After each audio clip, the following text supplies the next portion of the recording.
In the ancient Pali language, which is the language that the oldest strata of recorded teachings of the Buddha were written down in, this word metta and this word karuna come up a lot, and specifically in this, I mean they come up a lot, but there's this one teaching called the Karaniya Metta Sutta, the teaching on loving kindness. So metta, and of course we all know that nothing truly translates, right? It's like close enough, good enough, it'll do. So this word metta, which has at its root the word friend. So it's this attitude of this orientation, this friendliness, this kindness.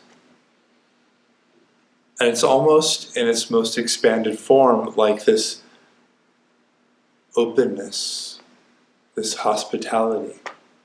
And it's like what we're cultivating on the cushion, right? Our attention, our awareness is this open field.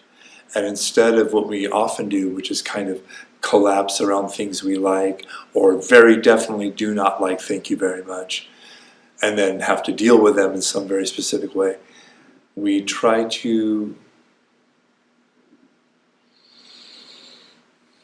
cultivate is almost the wrong word because we're not creating it. It's actually, that's how awareness naturally is open. It's only when we kind of shut it down and collapse it, it's not. So this orientation of metta, of loving kindness, of friendliness, it's interpersonal, it's intrapersonal. Like if I have a feeling or a thought I don't like, instead of shutting down or judging it or resisting, I go, oh, ha, look at this. I'm thinking about that person at work I don't like. And now I'm having a whole thing about it, or whatever it is.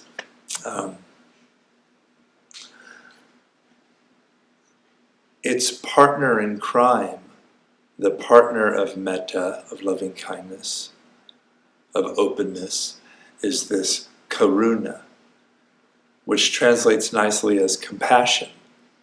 And compassion, of course, works interpersonally, like somebody, has a pain, has a wound, has a hard time, and you're like, oh, you feel it, your heart resonates in empathetic vibration to that. And it also indicates an availability, not turning away from it, not othering it. This is a very human, very normal thing to do when someone is going through something. Someone has some misfortune. It's a very normal human thing to do, be like, well, what did you expect? And that makes it a lot easier, right?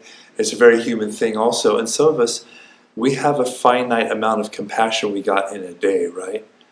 I think everyone in this world who has a cell phone or has infinite bits of data and media pouring into their experience about the vast extent of human suffering that is happening at any time of the day on planet Earth probably has compassion fatigue. I don't blame you. We live in very interesting times in that way.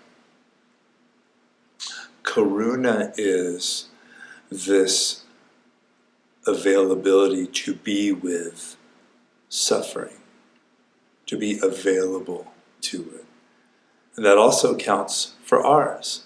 Have you ever experienced something unfortunate or something hard or something painful, and then you other yourself for it, and you criticize yourself for it? Like, well, or like the number of times I've stubbed my toe trying to get this room ready for class, and I'm like, oh, you're going to teach mindfulness. Right, yeah, because you know where your body is in space. Sure you do. Instead of just being like, oh, that hurt. Simple, open availability. So the Buddha wants his students, is inviting all of us to cultivate these wholesome heart states. and chief among them, according to the Buddha. And of course, he taught for 49 years, so sometimes he'd say, oh, patience is the king of all wholesome qualities. Everything flows from patience. And everyone walks away, oh, thank you very much. And then they teach their students that way. And then the next day, these different audience, he's like, oh, kindness is the king of all wholesome qualities. And they walk away, oh yes, thank you very much. And they go teach their students that. So in this 2,600 year sweep of, telephone and Pictionary that we're playing with the Buddha, you have all these different ideas, right?